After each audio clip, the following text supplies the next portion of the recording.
انبیاء کرام اللہ تعالیٰ کے وہ برگزیدہ بندے ہیں جنہیں روئے زمین پر لوگوں کی رہنمائی کے لیے منتخب کیا۔ انہوں نے اپنی اپنی قوم کو راہ راست پر لانے کے لیے دن رات محنت کی۔ قرآن مجید میں اللہ سبحانہ تعالیٰ نے انبیاء کرام علیہ السلام کے حوالے سے تفصیلات بیان کی ہیں، اور قرآن پاک میں اللہ تعالیٰ نے بعض انبیاء کرام کا ذکر کیا ہے اور بعض کا ذکر خیر باقی رکھا ہے۔ چلیں آئیں میں آپ کو سیدنا آدم علیہ السلام کی زندگی کے بارے میں بتاتا ہوں۔ آدم علیہ السلام کا نام اللہ تعالیٰ نے خود رکھا۔ یہ خالص نام آدم اللہ تعالیٰ نے خود رکھا۔ اس نام کا مطلب ہے کہ جسے مٹی سے پیدا کیا گیا ہو۔ آدم علیہ السلام کی تعلیم و تربیت، تہذیب و سخاوت کا اہتمام اللہ تعالیٰ نے خود کیا، اور آدم علیہ السلام کو ابو البشر ہونے کا اعزاز حاصل ہے۔ تخلیق آدم میں یہ بات حیرت انگیز ہے کہ آدم علیہ السلام کو پہلے زمین سے وجود میں لانے کے لیے کن فیکون کا استعمال نہیں کیا گیا، بلکہ اللہ سبحانہ تعالیٰ نے اپنے فرشتوں سے روئے زمین سے مختلف انواع اقسام کی مٹی منگوائی، پھر اس کا امیزہ تیار کیا گیا۔ پھر خالق عرش نے اور مالک ارض و سما نے اپنے خوبصورت ہاتھوں سے ایک بہت خوبصورت اور دیکھنے والا اور دلکش پتلا تیار کیا، اور پھر اس میں اپنی قدرت کامل سے روح پھونک دی، جس کے حیرت انگیز اثر سے ایک خاکی جسم میں بے پناہ صلاحیتیں پیدا ہو گئی۔ آنکھوں میں نور اور زبان میں قوت گویائی، ہاتھوں میں پکڑنے کی طاقت اور پاؤں میں چلنے کی صلاحیت، اور دل و دماغ میں جذبات اور احساسات، اور کھانے پینے کی چاہت اور ہضم کرنے کی صلاحیت۔ غرض یہ کہ پیکرے گل سے حیرت انگیز کرشمے پھوٹنے لگے۔ سیدنا آدم علیہ السلام نے اپنی آنکھ کھولی تو جہان کو اپنے سامنے روشن پایا۔ فضا میں سناٹا تھا، زمین ویران تھی اور ماحول میں خاموشی تھی۔ چاروں طرف سیدنا آدم علیہ السلام نے نگاہ اٹھا کے دیکھا، نہ کوئی دوست تھا، نہ کوئی محسن، اور نہ کوئی ساتھی، اور نہ کوئی دلدار۔ یہ عالم دیکھ کر سیدنا آدم علیہ السلام کی طبیعت میں اداسی اور دل اچاٹ رہنے لگا۔ یہ کیفیت دیکھتے ہوئے اللہ سبحانہ تعالیٰ نے آدم علیہ السلام کو پرسکون کرنے کے لیے ان کی بائیں پسلی سے ان کی جینس ہی سی اماں ہوا کو بطور شریک حیات پیدا کیا۔ پھر رب العالمین اللہ تعالیٰ نے ان دونوں سے کہا کہ تم دونوں جنت میں داخل ہو جاؤ، اور یہاں جنت کے آفرین ماحول میں رہو اور کھاؤ پیو، اور یہاں سیر و تفریح کرو اور لطف اندوز ہو۔ لیکن اس ماحول میں رہتے ہوئے تم پر ایک چیز کی پابندی ہے کہ اس مخصوص درخت کے پاس مت جانا، اور احتیاط سے کام لینا، اور میری ہمدردانہ نصیحت کو مت بھولنا، ورنہ اس کی بڑی قیمت ادا کرنی پڑے گی۔ شیطان کی ہر ممکن کوشش یہ ہوگی کہ تمہیں جنت کے خوشگوار ماحول سے نکلوانے پر آمادہ کرے۔ وہ اپنی محرومیوں کا بدلہ تم سے لے گا۔ اپنے اس ازلی دشمن کے وسوسوں اور فتنوں سے بچ کر رہنا۔ اب یہ جاننا ضروری ہے کہ آدم علیہ السلام کا دشمن شیطان کیوں بنا، اور یہ شیطان ابلیس آدم علیہ السلام اور حوا علیہ السلام اور تمام انسانوں کا دشمن کیوں ہے۔ آدم علیہ السلام کو پیدا کرنے سے پہلے اللہ سبحانہ تعالیٰ نے فرشتوں اور جنات کو پیدا کیا۔ ابلیس بھی جنات کے قبیلے میں سے تھا، لیکن اسے فرشتوں کے ماحول میں رہتے ہوئے عبادت گزاری اور تعلیم و تربیت کا موقع فراہم کیا گیا تھا۔ بالآخر یہ نتیجہ سامنے آیا، نہ ہو طبیعت ہی جن کی قابل، وہ تربیت سے نہیں سنورتے، ہوا نہ سر سبز رہ کے پانی میں، عکس سرو کنارے ہوگا۔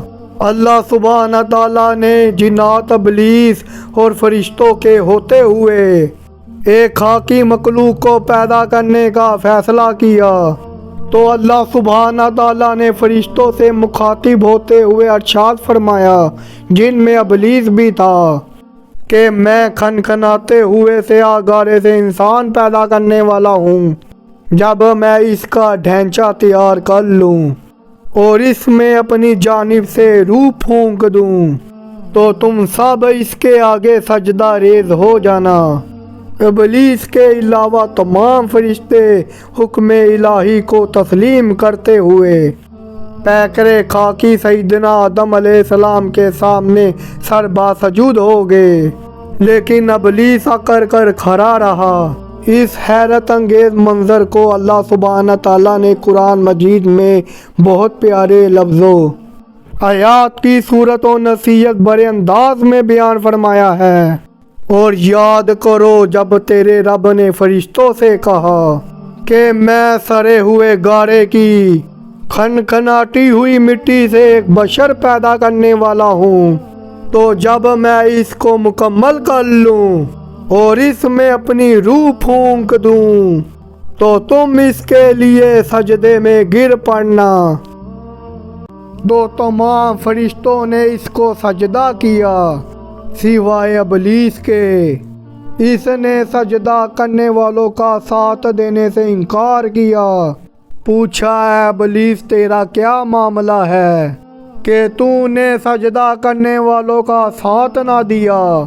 وہ بولا کہ میں ایک بشر کو سجدہ کرنے کو تیار نہیں جس کو تو نے سڑے ہوئے گارے کی کھنکھناتی ہوئی مٹی سے پیدا کیا۔ فرمایا یہ بات ہے تو تو یہاں سے نکل جا کہ تو رائندہ درگاہ ہوا اور روز جزا یعنی قیامت تک تجھ پر لعنت ہے۔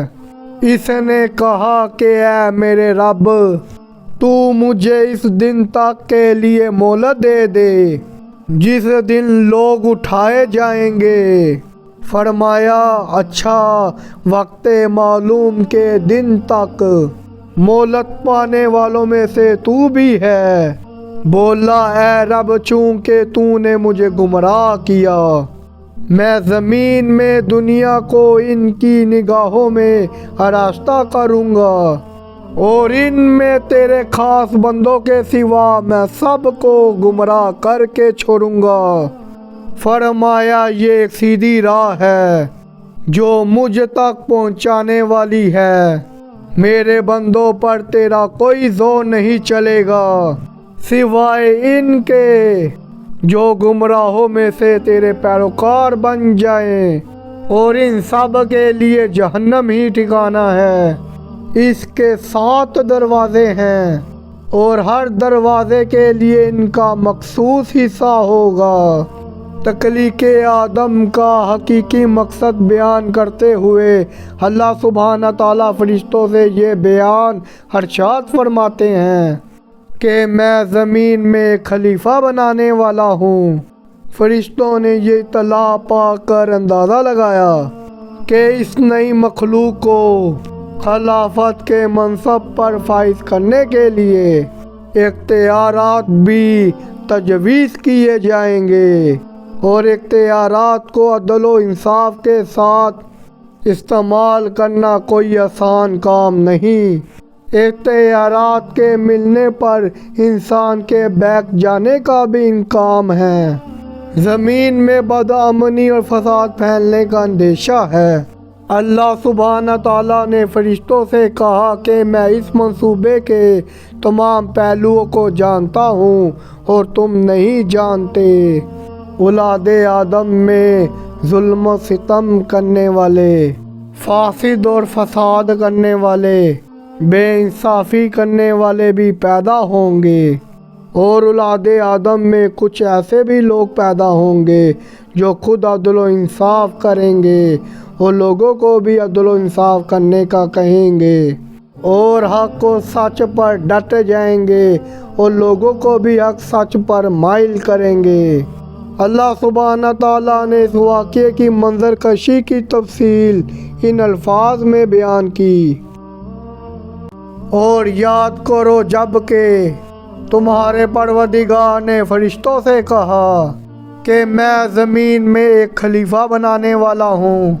انہوں نے کہا کیا تو اس میں اس کو خلیفہ مقرر کرے گا جو اس میں فساد مچائے اور خون ریزی کرے، اور ہم تو تیری حمد کے ساتھ تیری تسبیح بیان کرتے ہی ہیں اور تیری پاکیزگی بیان کرتے ہی ہیں۔ اس نے کہا میں جانتا ہوں جو تم نہیں جانتے، اور اس نے آدم کو سکھا دیے سارے نام۔ پھر ان کو فرشتوں کے سامنے پیش کیا اور کہا کہ اگر تم سچے ہو تو مجھے ان لوگوں کے نام سے آگاہ کرو۔ انہوں نے کہا کہ تو پاک ہے، ہمیں تو نے جو کچھ بتایا ہے اس کے سوا ہمیں کوئی علم نہیں، بے شک تو ہی علم والا اور حکمت والا ہے۔ کہا اے آدم ان کو بتاؤ ان لوگوں کے نام۔ تو جب اس نے بتائے ان کو ان لوگوں کے نام تو اللہ نے کہا کیا میں نے تم سے نہیں کہا تھا کہ آسمانوں اور زمین کے بھید کو میں ہی جانتا ہوں، اور میں ہی جانتا ہوں اس چیز کو بھی جس کو تم ظاہر کرتے ہو اور جس کو تم چھپاتے ہو۔ اور یاد کرو جب کہ ہم نے کہا فرشتوں سے کہ آدم کو سجدہ کرو تو انہوں نے سجدہ کیا مگر ابلیس نے انکار کیا اور گھمنڈ کیا اور کافروں میں سے ہو گیا۔ اور ہم نے کہا کہ اے آدم تم اور تمہاری بیوی دونوں جنت میں رہو اور اس میں سے کھاؤ فراغت کے ساتھ جہاں سے چاہو، اور اس درخت کے پاس نہ پھٹکنا ورنہ ظالموں میں سے بن جاؤ گے۔ تو شیطان نے ان کو وہاں سے پھسلا دیا اور ان کو نکلوا چھوڑا اس عیش و آرام سے جس میں وہ تھے، اور ہم نے کہا کہ اترو تم ایک دوسرے کے دشمن ہوگے اور تمہارے لیے زمین میں ایک خاص وقت تک رہنا بسنا اور فائدہ اٹھانا ہے۔ پھر آدم نے پا لیے اپنے رب کی طرف سے چند کلمات، سو اس نے اس کی توبہ قبول کی، بے شک وہی توبہ قبول کرنے والا اور رحم کرنے والا ہے۔ فرشتوں نے جب یہ مشاہدہ کیا کہ اللہ سبحانہ تعالیٰ نے مشت و خاک سے ایک خوبصورت پیکر اپنے نظام کن فیکون سے ہٹ کر تشکیل دیا، اس میں اپنی روح پھونک کر اپنی قدرت کی کرشمہ سازی کا ایک نیا دلکش منظر پیش کیا اور اسے تعلیم اسما کے ہنر سے نواز دیا، تو تعلیم و رضا کا دلکش منظر پیش کرتے ہوئے اور مظاہرہ کرتے ہوئے حکم الہی کے مطابق پیکر خاکی کے آگے سجدہ ریز ہو گئے، اور ابلیس اپنی قیاس آرائی کا سہارا لیتے ہوئے تکبر، گھمنڈ اور غرور کا اظہار کرنے لگا، جس کی بنا پر ہمیشہ کے لیے اللہ کی رحمت سے محروم ہو گیا۔ شیخ سعدی رحمت اللہ علیہ نے ابلیس کی رسوائی کا تذکرہ اپنے اس خوبصورت اشعار میں کیا۔ تکبر عزازیر راہ خوار کرو، بازا نادان لعنت گرفتار کرو۔ اللہ سبحانہ تعالیٰ نے اکڑنے والے ابلیس سے پوچھا تو نے میرے حکم کی تعمیل کرتے ہوئے آدم کو سجدہ کیوں نہیں کیا؟ اس نے کہا کہ میں ایسی مخلوق کے آگے سر کیسے جھکا سکتا ہوں جسے تو نے مٹی سے پیدا کیا ہے؟ میری تخلیق آگ سے ہوئی ہے، آگ ہمیشہ بلندی کی طرف سر اٹھاتی ہے، جبکہ مٹی پستی کی طرف مائل ہوتی ہے۔ اللہ تعالیٰ نے یہ فرعونی جواب سن کر اسی وقت اس کو اپنی رحمت سے ہمیشہ کے لیے محروم کرتے ہوئے اسے راندہ درگاہ قرار دیتے ہوئے جنت کے پاکیزہ ماحول سے نکل جانے کا حکم صادر کر دیا۔ قرآن حکیم میں اس واقعے کی منظر کشی ان الفاظ میں کی گئی ہے، اور ہم نے تمہارا خاک بنایا، پھر تمہاری صورت بنائی، پھر فرشتوں کو فرمایا کہ آدم کو سجدہ کرو، سب نے سجدہ کیا سوائے ابلیس کے، وہ سجدہ کرنے والوں میں شامل نہ ہوا۔ فرمایا کہ جب میں نے تجھے حکم دیا تو تجھے کس چیز نے سجدہ کرنے سے روکا؟ بولا میں اس سے بہتر ہوں، تو نے مجھے آگ سے پیدا کیا ہے اور اس کو مٹی سے پیدا کیا ہے۔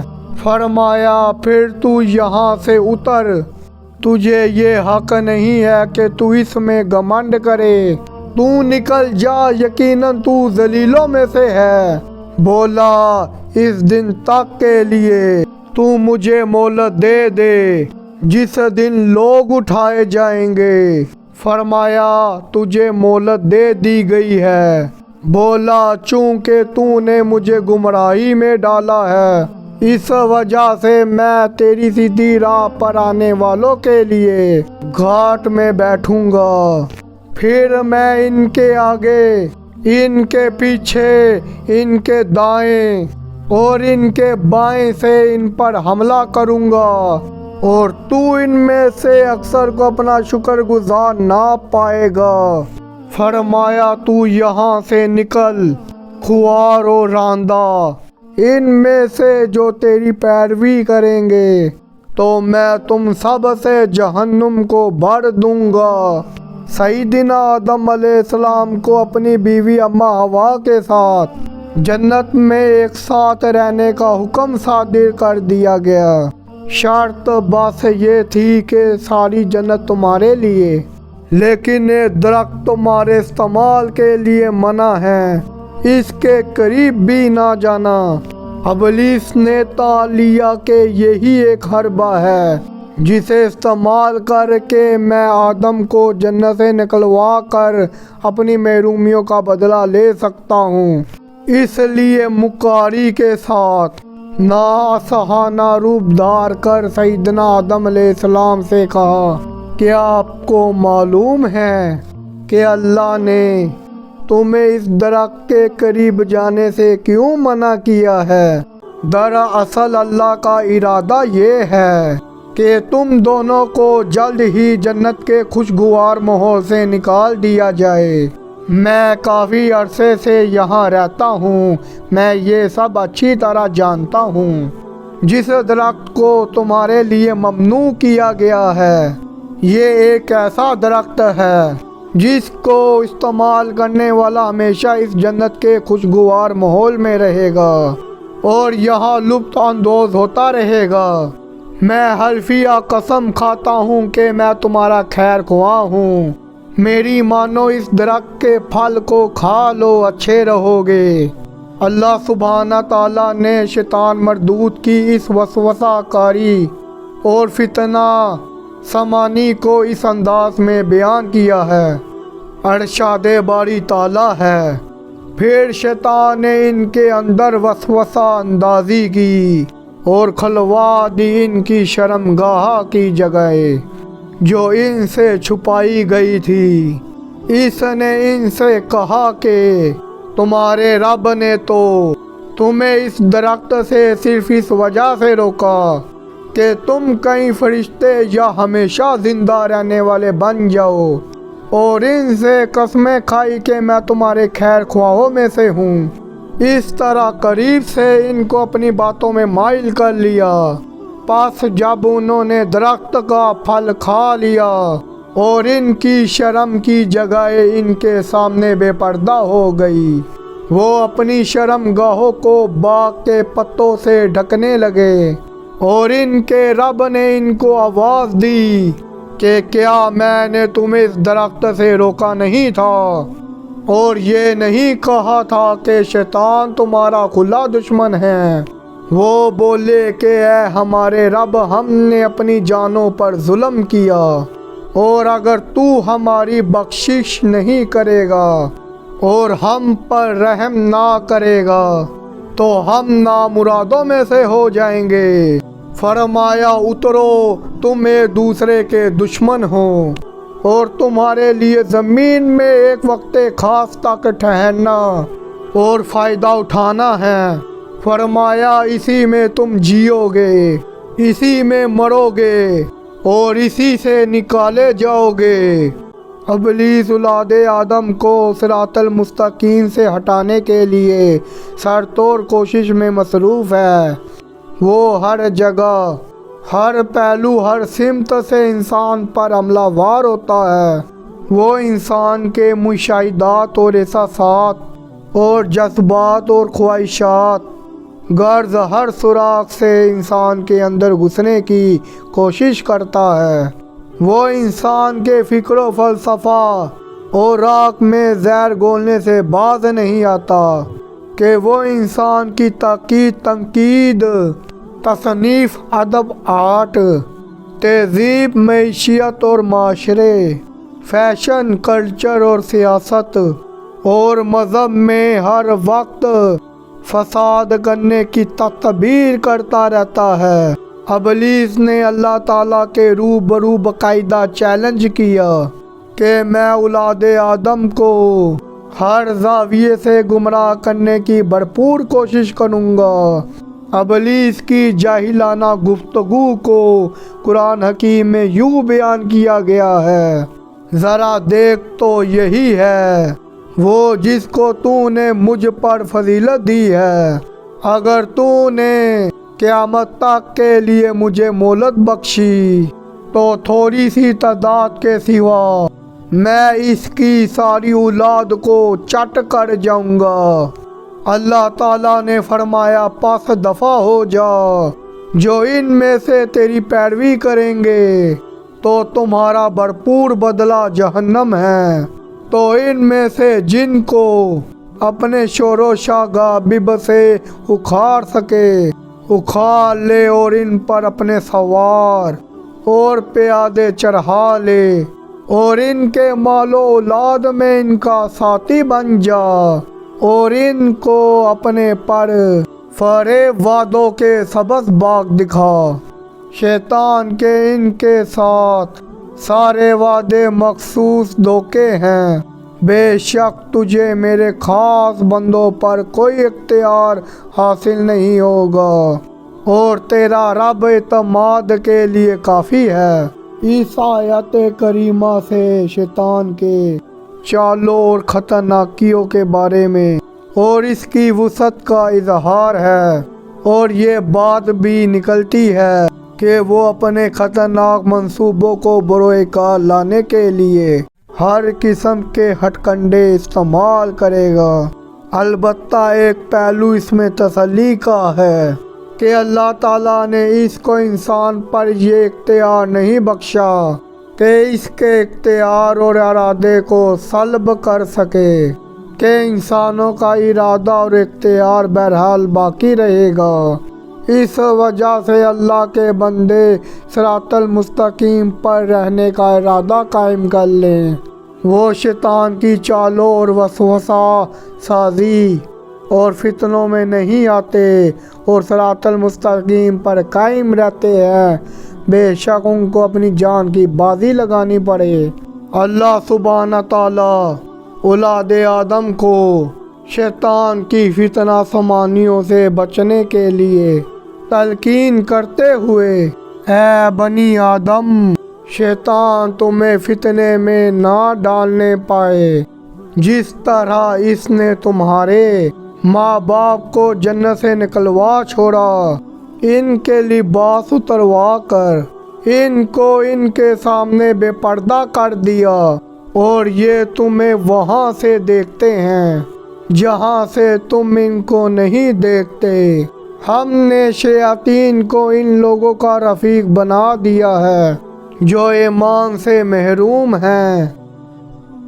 سیدنا آدم علیہ السلام اور اماں حوا کی براہ راست تخلیق کے بعد ان کی حیرت انگیز نسل کو بڑھانے کا نظام کر دیا گیا، جو اب تلک باقاعدگی کے ساتھ جاری ساری ہے، جس کا تذکرہ قرآن حکیم میں اس انداز میں بیان کیا گیا ہے۔ ارشاد باری تعالیٰ ہے، اور ہم نے انسان کو مٹی کے خلاصے سے پیدا کیا ہے، پھر اس کو ایک مضبوط اور محفوظ جگہ میں نطفہ بنا کر رکھا، پھر نطفے کا لوتھڑا بنایا، پھر لوتھڑے کی بوٹی بنائی، پھر بوٹی کی ہڈیاں بنائی، پھر ہڈیوں پر گوشت چڑھایا، پھر اس کو نئی صورت میں بنا دیا۔ تو اللہ جو سب سے بہترین تخلیق کرنے والا اور بڑا بابرکت ہے، پھر اس کے بعد تم مر جاتے ہو، پھر قیامت کے دن اٹھا کھڑے کیے جاؤ گے۔ روئے زمین پر اولاد آدم کو دیکھو، یہ قدرت کا کتنا بڑا اور حیرت انگیز کرشمہ ہے کہ ہر فرد کی صورت ایک دوسرے سے مختلف ہے۔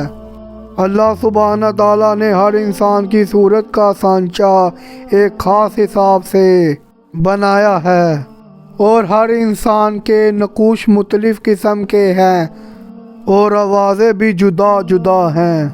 یہ قدرت الہی کا عظیم الشان شاہکار ہے۔ مسند امام احمد بن حنبل میں سیدنا ابو موسیٰ اشعری رضی اللہ عنہ کے حوالے سے رسول اکرم صلی اللہ علیہ وآلہ وسلم کا فرمان نقل کرتے ہیں، جس میں رنگ و روپ اور طبیعت کے ایک دوسرے سے مختلف ہونے کی وجہ یہ بیان کی گئی ہے کہ سیدنا آدم علیہ السلام کا پتلا تیار کرنے میں زمین کے مختلف حصوں سے متعدد اقسام کی مٹی استعمال کی گئی۔ اس کے تاثرات اولاد سے ظاہر ہوتے ہیں، کوئی گورا ہے، کوئی کالا ہے، کوئی زرد ہے اور کوئی میلا ہے۔ رسول اللہ صلی اللہ علیہ وآلہ وسلم کا ارشاد ہے، بلا شبہ اللہ عز و جل نے آدم علیہ السلام کو روئے زمین سے حاصل کی گئی مٹی سے پیدا کیا، اس لیے آدم علیہ السلام کی اولاد زمین کے مواقف پیدا ہوئی۔ کوئی ان میں سے گورا ہے، کوئی سرخ ہے اور کوئی سانولا، کوئی سخت مزاج ہے، کوئی خوش مزاج ہے اور کوئی متعدل طبیعت کا۔ اسی طرح کوئی برا ہے، کوئی نیک ہے اور کوئی ملی جلی طبیعت رکھتا ہے۔ ترمذی میں سیدنا ابو ہریرہ رضی اللہ عنہ سے مروی ہے کہ رسول اللہ صلی اللہ علیہ وآلہ وسلم نے ارشاد فرمایا، جب اللہ تعالیٰ نے آدم علیہ السلام کو پیدا کیا تو ان کی پیٹھ پر اپنا دست قدرت پھیرا، ان کی پیٹھ سے قیامت تک پیدا ہونے والے ہر انسان کی روح وجود میں آ گئی۔ ہر شخص کی دونوں آنکھوں کے درمیان ایک چمکتی ہوئی روشنی دکھائی دینے لگی۔ پھر یہ منظر سیدنا آدم علیہ السلام کے سامنے لایا گیا۔ آپ علیہ السلام نے عرض کی کہ یا الہی یہ کون لوگ ہیں؟ اللہ رب العزت نے فرمایا یہ سب تیری اولاد ہیں۔ ان لوگوں میں ایک شخص ایسا بھی تھا جس کی پیشانی کی چمک نے سیدنا آدم علیہ السلام کو حیران کر دیا، تو انہوں نے رب تعالیٰ سے پوچھا، الہی یہ شخص کون ہے؟ اللہ تعالیٰ نے فرمایا یہ شخص آخری امتوں میں سے ہوگا، اس کا نام داؤد ہوگا۔ سیدنا آدم علیہ السلام نے پوچھا، الہی اس کی عمر کتنی ہوگی؟ اللہ تعالیٰ نے ارشاد فرمایا کہ 60 سال۔ سیدنا آدم علیہ السلام نے عرض کی کہ الہی میری عمر میں سے 40 سال اس کو اور عنایت فرما۔ جب سیدنا آدم علیہ السلام کی عمر پوری ہوگی تو ملک الموت ان کے پاس آیا۔ آپ نے فرشتے سے کہا کہ ابھی میری عمر 40 سال باقی نہیں رہتی؟ فرشتے نے کہا کہ کیا آپ نے اپنی عمر کے 40 سال اپنے بیٹے داؤد کو نہیں دے دیے تھے؟ رسول صلی اللہ علیہ وآلہ وسلم فرماتے ہیں، یہ خبر سن کر سیدنا آدم علیہ السلام نے صاف انکار کر دیا، سو ان کی اولاد بھی انکار کر دیتی ہے۔ وہ بھول گئے تھے، اب ان کی اولاد بھی بھول جاتی ہے۔ سیدنا آدم علیہ السلام سے لغزش ہوتی تھی، اس لیے ان کی اولاد سے بھی لغزشیں ہوتی ہیں۔ امام ترمذی نے اس حدیث کو صحیح قرار دیا ہے۔ سیدنا آدم علیہ السلام کا ندامت آمیز رویہ دیکھ کر اللہ سبحانہ تعالیٰ نے قرآن حکیم میں یہ وضاحت کر دی کہ آدم سے بھول ہو گئی، اس نے آمادہ حکم عدولی کا ارتکاب نہیں کیا۔ ارشاد باری تعالیٰ ہے، ہم نے اس سے پہلے آدم کو ایک حکم دیا تھا مگر وہ بھول گیا، اور ہم نے اس میں عزم نہ پایا۔ اور یاد کرو وہ وقت جب کہ ہم نے فرشتوں سے کہا تھا کہ آدم کو سجدہ کرو، وہ سب تو سجدہ کر گئے مگر ایک ابلیس تھا کہ انکار کر بیٹھا۔ اس پر ہم نے آدم سے کہا کہ دیکھو یہ تمہارا اور تمہاری بیوی کا دشمن ہے، ایسا نہ ہو کہ یہ تمہیں جنت سے نکلوا دے اور تم مصیبت میں پڑ جاؤ۔ یہاں تو تمہیں یہ آشائشیں حاصل ہیں کہ نہ بھوکے ننگے رہتے ہو، نہ پیاس اور دھوپ تمہیں ستاتی ہے۔ لیکن شیطان نے اسے پھسلایا، کہنے لگا، اے آدم کیا تمہیں وہ درخت بتاؤں جس سے ہمیشہ کی زندگی اور لازوال سلطنت حاصل ہوتی ہے، جس سے ابدی زندگی یعنی ہمیشہ کی زندگی اور لازوال سلطنت یعنی ہمیشہ رہنے والی سلطنت حاصل ہوتی ہے۔ آخر کار دونوں میاں بیوی اس درخت کا پھل کھا گئے اور لگے دونوں اپنے آپ کو جنت کے پتوں سے ڈھانپنے، اور آدم نے اپنے رب کی نافرمانی کی اور راہ راست سے بھٹک گیا۔ پھر اس کے رب نے اسے برزگیدہ کیا اور اس کی توبہ قبول کر لی اور اسے ہدایت بخشی۔ یاد رہے کہ سیدنا آدم علیہ السلام کو جمعے کے دن پیدا کیا گیا۔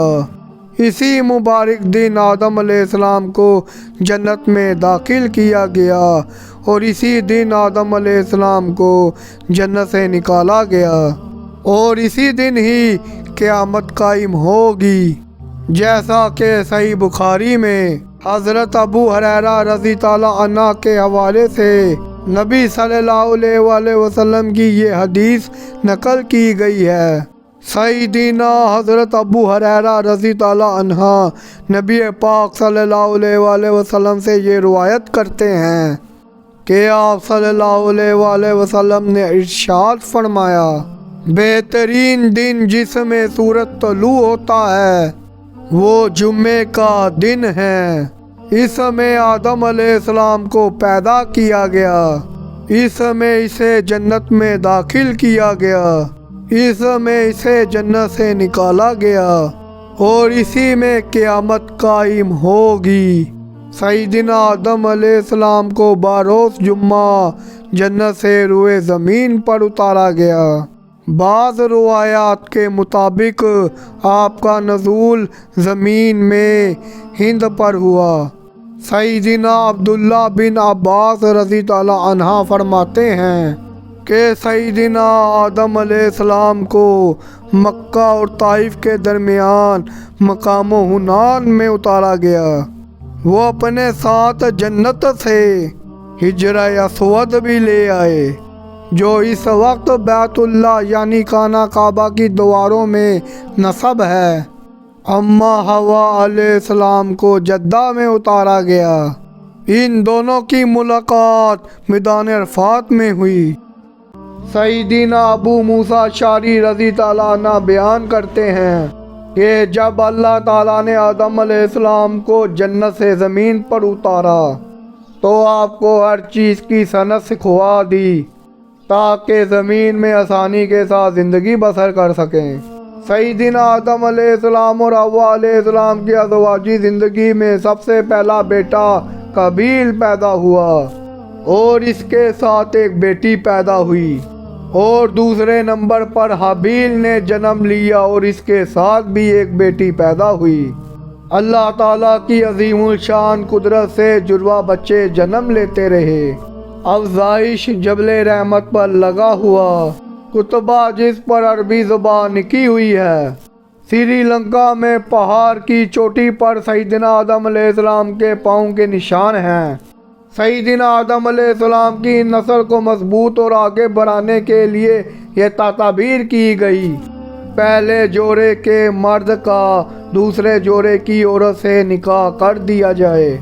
حابیل کے ساتھ پیدا ہونے والی لڑکی شکل و صورت و رنگ میں زیادہ خوبصورت نہیں تھی۔ قابیل نے اس بات کا اظہار واضح طور پر کیا کہ میں اس لڑکی سے شادی نہیں کروں گا، میں اسی لڑکی سے شادی کروں گا جو میرے ساتھ جڑواں پیدا ہوئی ہے۔ اس پر وہ اصرار کرنے لگا۔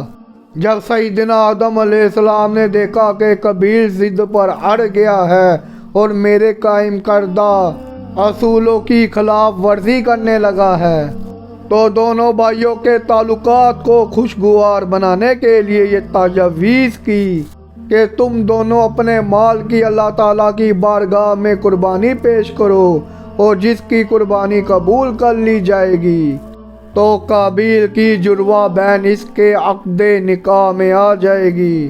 قابیل کا پیشہ زراعت تھا، یعنی کھیتی باڑی، جبکہ حابیل جانور رکھتا تھا، گائیں بکریوں کا چرہاوا۔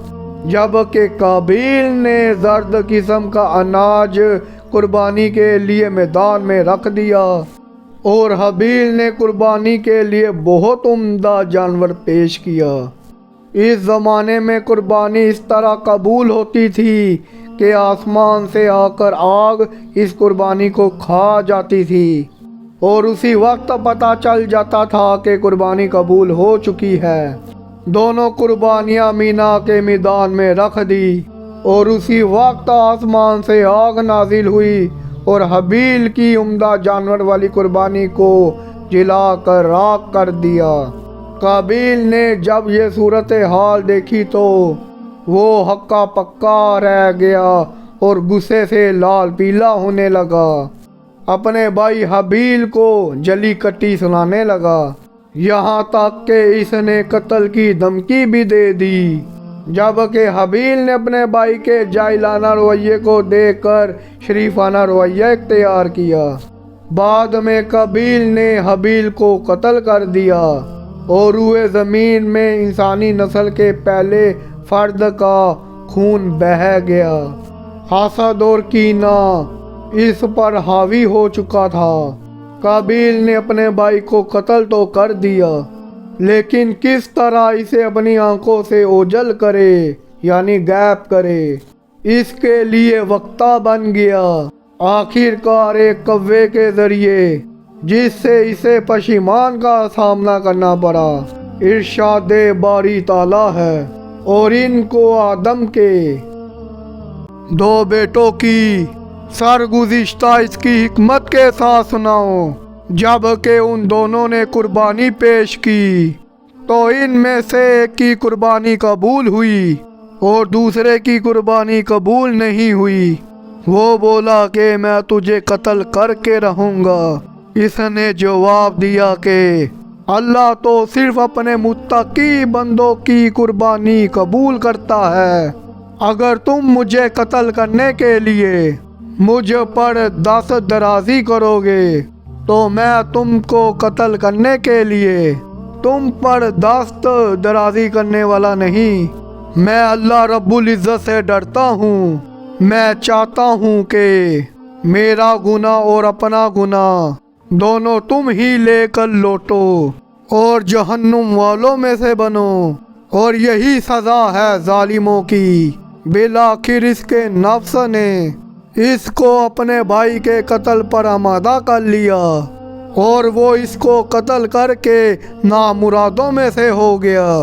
پھر اللہ تعالیٰ نے ایک کوے کو بھیجا جو زمین میں کریدتا تھا، تاکہ وہ اس کو دیکھے کہ وہ اپنے بھائی کی لاش کو کس طرح چھپائے۔ وہ بولا کہ ہائے میری کم بختی، کیا میں اس کوے جیسا بھی نہ ہو سکا کہ اپنے بھائی کی لاش کو چھپا ہی دیتا۔ سو اس پر شرمسار ہوا۔ سیدنا آدم علیہ السلام ابو البشر بھی تھے، اس کے ساتھ ساتھ رسول اور نبی بھی تھے، جیسا کہ صحیح ابن حبن میں مروی ہے، اور اس حدیث سے معلوم ہوتا ہے۔ حضرت ابو ذر رضی اللہ عنہ سے روایت ہے، فرماتے ہیں کہ میں نے عرض کیا یا رسول اللہ صلی اللہ علیہ وآلہ وسلم، انبیاء کتنے ہیں؟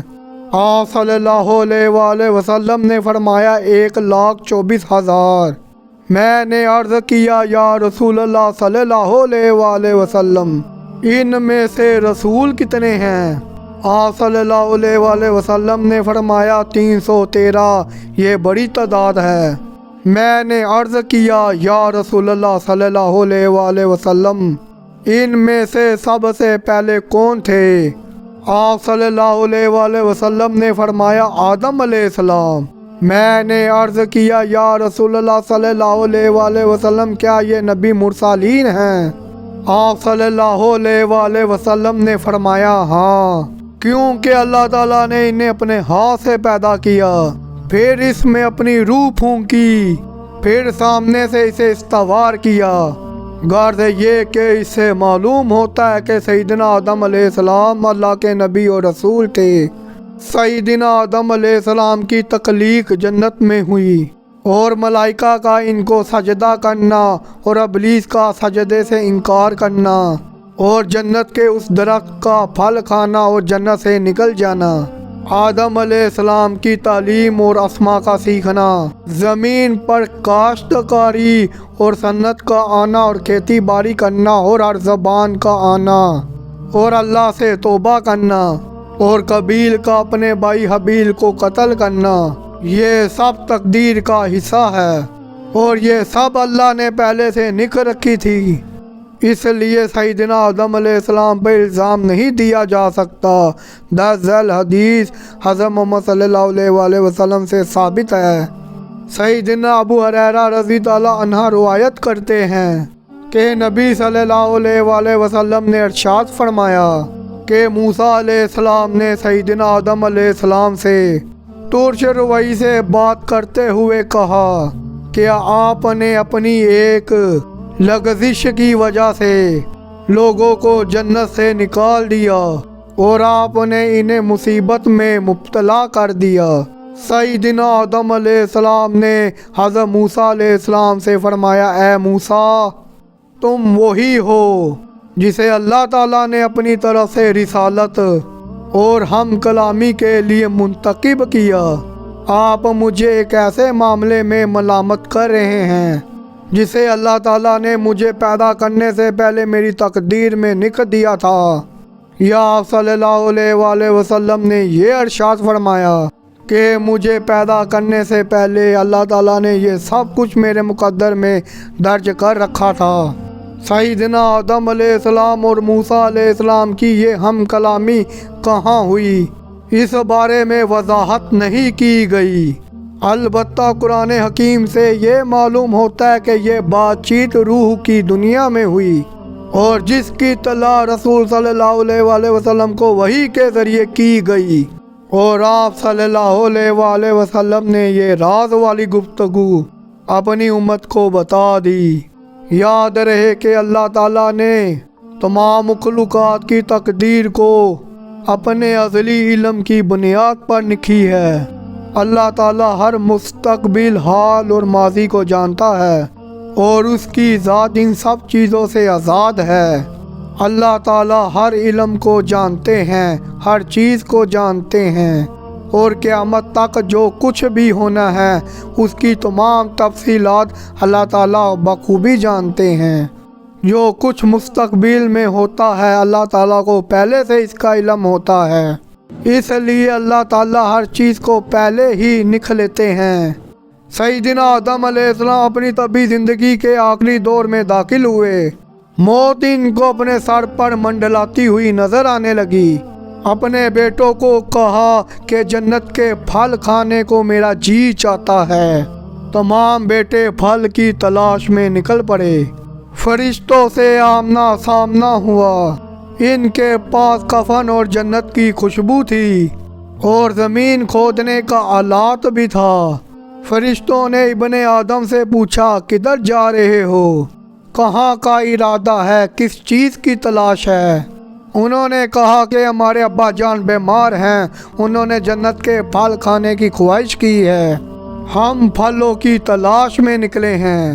فرشتوں نے کہا، واپس چلو، تمہارے ابا جان یعنی آدم علیہ السلام کی زندگی کے دن پورے ہو چکے ہیں۔ فرشتوں نے آدم علیہ السلام کی روح کو قبض کیا اور کفن پہنایا اور خوشبو لگائی۔ غسل دینے کے بعد نماز جنازہ پر آیا۔ لحد یعنی قبر کی جگہ تیار کی، قبر میں اتارا اور اوپر مٹی ڈالی اور کہا کہ ابن آدم یہی طریقہ تمہارے لیے دفن ہونے کا واضح کر دیا گیا ہے۔ سیدنا عبداللہ بن عباس رضی اللہ عنہ سے روایت ہے کہ نبی صلی اللہ علیہ وآلہ وسلم نے ارشاد فرمایا کہ فرشتوں نے آدم کی نماز جنازہ میں 40 تکبیریں کہیں۔ سیدنا آدم علیہ السلام کو مکہ معظمہ میں دفن کیا گیا اور ان کی وفات کے 1 سال بعد اماں حوا بھی اس دنیا سے کوچ کر گئی۔ انا للہ و انا الیہ راجعون۔ سیدنا آدم علیہ السلام کی وفات کے وقت ان کے بیٹے سیدنا شیش علیہ السلام بھی موجود تھے۔ سیدنا شیش علیہ السلام کو نبوت سے نوازا گیا۔ سیدنا ابو ذر غفاری رضی اللہ عنہ سے روایت ہے کہ سیدنا شیش علیہ السلام پر آسمانی 50 صحیفے نازل ہوئے اور یہ اس دنیا میں اللہ تعالیٰ کے دوسرے نبی تھے، اور آدم علیہ السلام کی وفات کے بعد انہوں نے بنی نوح انسانیت کی رہنمائی کی۔ رسول اللہ صلی اللہ علیہ وآلہ وسلم نے ارشاد فرمایا،